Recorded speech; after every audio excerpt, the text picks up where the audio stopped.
So guys, I think I found it. I think I found the next transformation, the next Saiyan transformation for Dragon Ball, and it's not whatever Vegeta's doing on Yardrat, learning new abilities and skills. It's not Ultra Instinct going into Ultra Instinct, mastering it even more. No, it's something completely different, and it takes the forms that we already know and fuses them.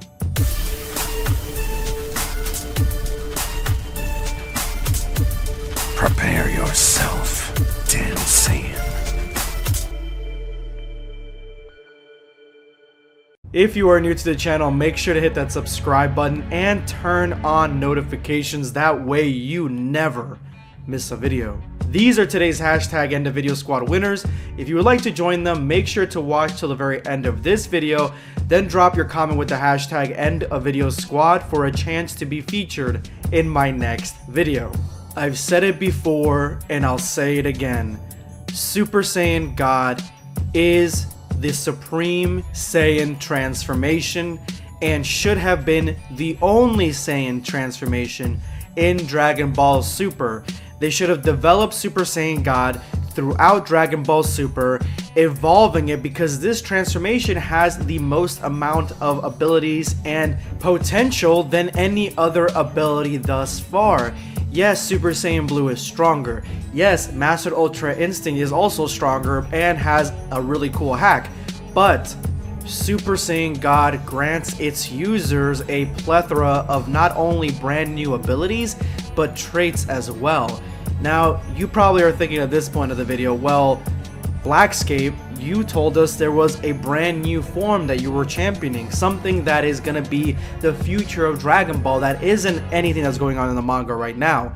Something brand new, and Super Saiyan God is obviously not brand new. It's the first brand new Saiyan form that we found out in Dragon Ball Super, and something that we've already known for a long time. But what if I told you that I found a brand new transformation that they could possibly be using in Dragon Ball Super? Now obviously it is going to take Super Saiyan God, because that is going to be one of the huge parts, but the only reason I even thought about this is because I believe now very strongly that Super Saiyan God and Super Saiyan Blue work more as two completely different transformations, and less like how transformations worked in Dragon Ball Z, where Super Saiyan God is under Super Saiyan Blue. You need Super Saiyan God to get to Super Saiyan Blue. I don't believe that anymore. I think that these are completely different transformations, and here is my reasoning why. It's no secret, in the Dragon Ball Super manga, we have Vegeta facing off against Goku Black Zamasu, and he uses a brand new ability that we've never seen before until the Tournament of Power in the manga, showcasing the true power of God Ki at 100% God Ki basically. And what he's doing is he goes into Super Saiyan God, and then he uses that ability to fight Goku Black and future Zamasu, and once he goes into it, they don't really seem phased at all. But once they fight him, they realize that he is popping back and forth between transformations. He's going from Super Saiyan God, and once he attacks, to Super Saiyan Blue. Now why is he doing this? Because Super Saiyan God doesn't take stamina. Super Saiyan Blue has all the firepower, and yet it completely drains stamina. It almost bottlenecks it and kills it. But when you go into Super Saiyan God, it preserves it. It has other techniques and abilities that are beneficial to Super Saiyan God, but the best part about it, especially in this context, is that it preserves your energy. And so when you pop into Super Saiyan Blue for the attack, then you are basically using Super Saiyan Blue without its major defect. And even when you take a look at Super Saiyan Blue, the reason that it has its major defect is because of the fact that it is a Super Saiyan transformation, and Super Saiyan transformations take a lot of ki. In the Cell arc, Goku and Gohan stayed in Super Saiyan form, so that way they can get used to the fact that they are using up a lot of stamina, a lot of ki, just preserving that state, and that is what propelled them into going into Super Saiyan 2, or at least Gohan. So theorizing, I thought of, well, what is the closest thing in Dragon Ball Z that we have to this body switching or transformation switching technique. And it didn't make any sense, honestly. If you look at Dragon Ball Z and if you equate base form Goku to Super Saiyan God Goku just because of the way they look alone, and then you look at Super Saiyan and then Super Saiyan Blue because that kind of makes sense in the timeline if you're looking at these transformations as additions to the bottom transformation, that doesn't make any sense because Goku would never go into Super Saiyan to attack and then go back into base to try to evade and be faster and preserve ki. The transformation alone would guzzle all his ki away, all his stamina away. Closest thing that I can think of from Dragon Ball Z and the older transformations is if Goku decided to go from Super Saiyan 2 to Super Saiyan 3 and back and forth. Super Saiyan 2 to attack and be fast, and Super Saiyan 3 for overwhelming strength when he actually does land a blow. That's the only real one that I can think of, but Super Saiyan 3 takes up so much stamina and it offers speed as well that it is faster than Super Saiyan 2. So without anything to equate this transformation switching thing to, the only logical conclusion that I can come up with, and of course this is a theory, is that these are two completely different forms that aren't built on top of each other. These are two completely different forms, which means that they can be combined. So some of y'all probably already realized that I was going to go in that direction, but kudos to you for realizing that early on in the video. Combine these two forms in some sort of fusion. Obviously you can use the fusion dance, you can use Potara, but you can develop these two forms into one form because I believe these are two separate things that can be combined as opposed to other transformations where they're step ups from the previous one.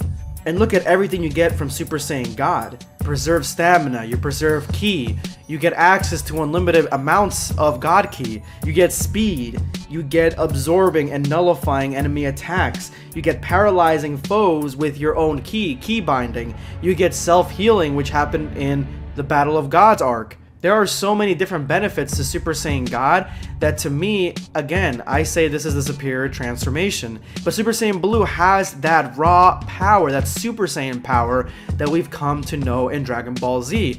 Combining these two forms in some advanced training would give you everything in one package. It will give you every benefit from both sides, and it will combine them both into something that doesn't drain ki or drain stamina.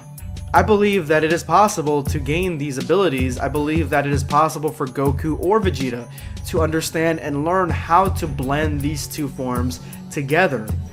So what would this form look like? Well, honestly, it's gonna have to look completely like a fusion between these two forms. And I would say that it probably is going to have the body of Super Saiyan God, which is that leaner form, which I prefer. The hair on this transformation, in my opinion, would probably look best as a Super Saiyan 2 variant, maybe very similar to what we got with Super Saiyan 2 Gohan. And the color, red and blue mixed together, makes purple or magenta, which weirdly makes a color that is very close to Super Saiyan Rose, which is a form that completely usurps Super Saiyan Blue on its onset. So take that for what you will. Sounds like a theory for another time. So if I had to name this form, I would name it Super Saiyan Myth, because it's never gonna happen. Thank you so much for your time. If you made it to this point of the video, you are now part of the hashtag End of Video Squad. Thank you so much for your continued support. Make sure to drop your comment with that hashtag for a chance to be given a shout out in my next video. Today I'm going to be responding to some DBZ fan. I'm going to miss DBZ Abridged. It was practically my childhood. Now I started watching DBZ Abridged when I was in high school, but this show has been around for 12 years roughly, and that's people's entire childhood sometimes. That could be all of middle school and high school. That could have been when you were in elementary school all the way going to high school. It's a long time. So yes, this show is very important to a lot of people because it encompasses the most critical part of some people's development. But thank you so much for your comment. This is going to be BlackScape signing off. Take care, guys.